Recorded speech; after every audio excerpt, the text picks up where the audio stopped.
Good morning. Every day the world wakes up, the sun rises, the birds sing, and yet many people wake up already tired, and not from their body but from their minds. They ask, why again? Why try? I used to feel this way too. But over the years I've learned it's not the world outside that makes us strong, it's what we say to ourselves inside. So here are 5 things I say to myself every morning. Maybe they can help you too. When you open your eyes in the morning, the first thought that should enter your mind is not about your schedule, your problems, or your phone notifications. The first thought should be this: I am lucky to be alive today. It sounds simple, maybe even obvious, but how many people really feel it? Many people wake up already stressed, already worried. They think about the deadline at work, the bills on the table, the mistake they made yesterday, or the uncertainty of tomorrow. They let the weight of the world sit on their chest before they even brush their teeth. But the truth is, just being able to wake up, to take a breath, to walk, to see, to think, is already a gift. Think about this. Somewhere in the world, someone went to sleep last night but didn't wake up this morning. Somewhere, someone opened their eyes but couldn't get out of bed. Someone has lost their ability to hear, to see, to speak, or even to move. Yet here you are, alive, functioning, and able to choose what to do with this day. When I was younger, I didn't think about this much. I was busy worrying about my future, my job, my failures. I was rejected so many times by schools, by companies, by people. At one point, I felt like life was unfair to me. But over time, I realized something important. Life doesn't owe you anything, and yet it gives you everything. It gives you a new chance every single day, even after failure, even after pain. You don't need to be rich to feel lucky. You don't need to have a big house or a perfect job. You just need to be aware. Awareness is the seed of gratitude, and gratitude is the beginning of real success. There's a saying I once heard: the man who has health has 1,000 dreams. The man who does not has only one. That saying hit me deeply because it's true. If you are healthy, if you are breathing, if you can walk outside and feel the sun on your face or hear the laughter of a child, then you already have more than many people in this world. And if you are lucky enough to have a mind that can still dream, think, imagine, and create, that's a power no one can take from you. When you say, I am lucky to be alive today, you are not denying your struggles. You are not pretending life is easy. You are just choosing to focus on what you do have instead of what you don't. That shift in mindset is powerful. It changes how you show up. You start to move through your day with more patience, more calmness, and more joy. You complain less. You appreciate more. You stop comparing yourself to others because you understand that every day above ground is a day of opportunity, a new shot to try again, to learn, to connect, to give something of yourself to the world. Even your problems look different when you realize you are lucky to be here. You stop seeing them as punishments. You begin to see them as signs that life is still engaging with you, that you still have space to grow, space to change, space to become someone better than yesterday. So when you wake up tomorrow morning, try this. Before anything else, sit up in your bed, close your eyes for just 5 seconds, and say it quietly. I'm lucky to be alive today. Don't just say it. Feel it. Let that feeling guide your first step, because that one thought can change how you see the rest of your day. Every morning I tell myself, I will learn something new today. Not because I want to impress anyone, not because I want to become the smartest person in the room. I say it because learning is the only way to stay alive in this world that never stops changing. Think about it. The world today is not the same as it was yesterday. New technologies are coming, industries are shifting, and the way we live, work, and think is constantly evolving. If you stop learning even for a little while, you start falling behind, not just professionally, but personally. When I started my journey, I was not from a rich family. I didn't go to a famous university. My English was poor. I failed many exams. And even when I learned something, I often felt like I wasn't good enough. But I realized something very important. You don't have to learn everything at once. You just need to learn one thing a day. That one thing could be small, a new word, a new idea, a better way to listen, or a lesson from a mistake. It doesn't have to come from a book or a classroom. Sometimes the best lessons come from the people around you, from failure, from rejection, from seeing how someone else solves a problem. If your eyes are open and your ego is closed, the world becomes your teacher. I once asked a great teacher, "What is the best way to become successful?" He said, "Never stop being a student." That answer changed me. It taught me that no matter how high you climb, there is always more to learn. And the moment you think you know everything, you start to fall. People think learning is only for students in school, but that's wrong. Real learning happens after school, in your job, in your relationships, in the way you respond to difficulties. The best leaders I've met are always curious. They listen more than they talk. They ask questions. They study people. They read. They learn. And the funny thing is, learning gives you energy. It makes your day more exciting. Imagine waking up and knowing that something new is waiting for you. It could be a skill you need for your career. It could be a different way of thinking. It could even be a lesson about yourself, your strengths, your weaknesses, your habits. When you learn something new every day, you start to build confidence, not the fake confidence that comes from showing off, but real confidence, the kind that grows quietly inside you because you know you are improving. I remember when I started learning English, I wasn't good at it. People laughed at my accent, but I didn't care. I listened to tapes, watched movies, talked to tourists. Every day, just a little more, and slowly, day by day, I became better. Not great, just better. That's the goal, not perfection, progress. Learning something new also keeps you humble, because when you learn, you realize how much you don't know, and that humility protects you from arrogance. It keeps you grounded. It reminds you that no matter how successful you become, there is always room to grow. So each morning I ask myself, what will I learn today? Maybe from a conversation, maybe from a book, maybe from a mistake. It doesn't matter where it comes from. What matters is that you stay open, that you stay curious, that you don't let a single day pass without learning something, no matter how small. When people face problems, the first reaction is usually fear, anger, or frustration. That's normal. Nobody enjoys difficulty. But over time, I learned something that changed how I look at life. Challenges are not punishments. They are teachers. Most of the valuable lessons in my life didn't come from success. They came from failure. They came from rejection. They came from moments when I didn't know what to do next. And I believe that's the case for many people. When life is easy, we feel comfortable. But comfort rarely teaches you anything. Growth doesn't happen when things are simple. Growth happens when things are hard. I remember the first time I applied for a job, I failed. Second time, failed. Third time, still no. I applied to 30 different jobs after college. Every single one said no, even KFC. Out of 24 people who applied, 23 were hired. I was the only one rejected. At that time, I thought, maybe I'm just not good enough. But looking back, I see that each rejection was preparing me. It was building me. It was teaching me how to stay strong when no one believes in you. People often ask me, what's the secret to success? I always say, learn to love your challenges. Not because they're fun, but because they are your best instructors. They teach you things that no book, no teacher, and no video can ever teach.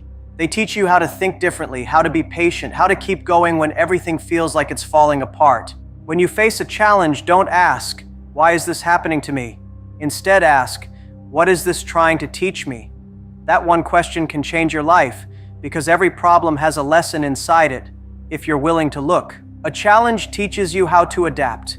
Think of the world today, changing faster than ever. If you don't adapt, you become irrelevant. But adaptation is not natural for most people. We like routine, we like control. A challenge forces you to change your plan, your mindset, your habits. It pushes you outside your comfort zone, where real improvement happens. Challenges also teach you how to lead. You can't become a good leader when everything is going well. You become a real leader when the team is failing, the project is collapsing, and everyone is losing hope. And you're the one who still believes, still fights, and still lifts others up. That kind of leadership is not learned in textbooks. It is forged in difficult moments. I've also learned that challenges expose your weaknesses. And that's a good thing, because once you know your weakness, you can work on it. You can grow. You can turn it into a strength. But if you avoid challenges, you hide your flaws under the blanket of comfort and you never improve. Some people think success makes you strong, but it's the opposite. Struggle makes you strong. Challenge gives you character. Pain sharpens your vision. And failure gives you the wisdom to know what truly matters. Sometimes life feels unfair. You work hard, but you still lose. You prepare, but you still fail. In those moments, it's easy to quit. It's easy to say, maybe this isn't for me, but that's the exact moment when your teacher is watching. Not the teacher in a classroom, but the teacher called life. It wants to know if you're ready to learn, ready to grow, ready to go deeper. Because if you pass this lesson, you unlock a new level of strength you didn't even know you had. Every day, people wake up and go to work. They open their laptops, check their sales targets, prepare their pitches, and start thinking, how can I sell more? But I believe this is the wrong question.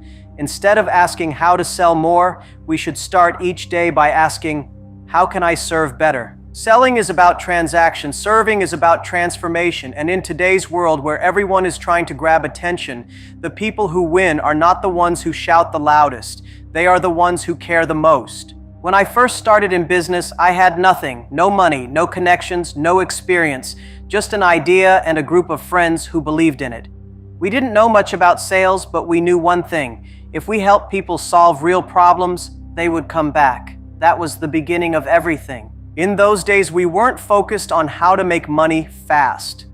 We were focused on how to create value, how to listen, how to understand what people needed, not just what we wanted to give them. And slowly, step by step, the trust grew. That trust became our greatest asset. Too many businesses think selling is about convincing someone to buy, but true selling is serving. It's saying, here is something that will improve your life, your work, or your world, and I believe in it so much that I stand behind it completely. When you approach your work with that mindset, everything changes. Your energy changes. Your communication changes. People can feel it. Customers are not just numbers. They are human beings with emotions, dreams, and challenges. If you treat them like targets, they will walk away. But if you treat them like partners, they will stay. Not just for a product, but for the experience, the relationship, the meaning. Even in hard times, the companies that survive are the ones that serve. Look at any great business. They didn't just focus on selling more products. They focused on making life easier, simpler, or better for their customers.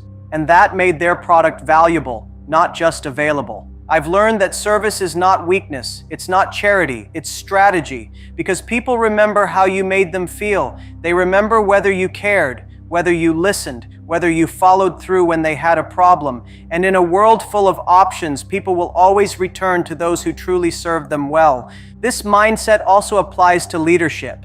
If you are a boss, don't just think, how can I get my team to perform? Think, how can I serve my team so they can perform? A good leader serves. They create the right environment. They remove obstacles. They support their people through challenges. When you do that, your team won't just work for the company, they'll work with their hearts. Even in your personal life, the same principle works. Serve your relationships. Serve your community. Serve the people who can't give you anything back. Because real influence doesn't come from what you take. It comes from what you give, without expecting something in return. Every morning when I start my day, I remind myself, I am not here to sell. I am here to serve. Because selling might bring you income, but serving brings you legacy. Selling might win the deal, but serving wins the trust. And in the long run, trust is more valuable than any number in your bank account. In business, in life, and in relationships, people often expect fast results. They want success like instant noodles, quick, easy, and ready in 3 minutes. But life doesn't work that way. Real growth takes time. Real rewards take patience. And that's why every morning I remind myself, today I plant, tomorrow I harvest. When a farmer goes to the field, he doesn't complain that the crop is not ready the next day. He knows the process. He understands the seasons. First, you prepare the soil, then you plant the seed. Then you water it, take care of it, and protect it from storms, pests, and droughts. Only after months of silent work does the plant finally grow and bear fruit. Success is no different. Whether you are building a company, a career, a skill, or a dream, it all starts with planting. But here's the part most people forget. The planting stage feels quiet, boring, and sometimes even invisible. You don't see results right away. You question yourself. You wonder, is anything happening at all? And that's where most people give up. I've seen many young people start something, a business, a project, even a habit. And after a few weeks, they say, it's not working. But my question is always the same. How long have you been planting? Because most things worth having don't grow overnight. You need time, you need effort, and most of all, you need belief. Belief is the water of your seed. If you don't believe in what you're planting, you won't take care of it long enough to see it grow. I remember when we started our company, we had almost no money. We were working from my apartment. We had no fancy tools, but we had belief. We believed in the future, we believed in the power of the internet, and we believed that if we kept planting value, one day the harvest would come. In those early days, nobody saw what we were doing. People laughed at us. Some said it would never work. But we kept working. We kept planting. We kept doing the small things, the boring things.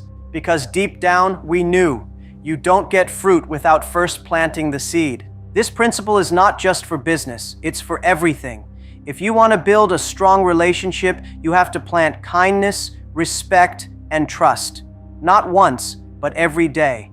If you want to become better at something, public speaking, writing, coding, leadership, you have to practice, and practice is planting. You don't see improvement immediately, but it's happening, quietly, deep inside. One of the most dangerous mindsets is thinking you can skip the planting and go straight to the harvest. That's when people cut corners, they chase trends, they try to copy others, but shortcuts often lead to dead ends. True success is never copied, it's cultivated. Planting also teaches you patience. In a world that moves fast, patience is a superpower, because when you are patient, you don't panic. You don't compare yourself to others. You understand that your journey has its own timeline, and that timeline cannot be rushed by pressure or emotion. Sometimes even after you plant, the rain doesn't come, the sun doesn't shine, it feels like everything is against you, but even then the seed is growing roots. Even when it's not visible, the work is happening underground, it's preparing, it's getting stronger, and one day it breaks the surface. That's why every day I remind myself I don't need to harvest today, I just need to plant. Because if I plant well and I stay consistent, the harvest will come. Maybe not now, maybe not soon, but certainly when the time is right. In conclusion, every morning is a fresh start, a chance to remind yourself that you are alive, ready to learn, and able to grow through every challenge. By choosing to serve others and patiently plant seeds for the future, you build not just success, but meaning. These 5 truths, being grateful for life, committing to learning, embracing challenges, serving sincerely, and trusting the process, are the foundation of a strong mindset. Speak them daily, and you empower yourself to turn each new day into an opportunity for growth, purpose, and lasting achievement.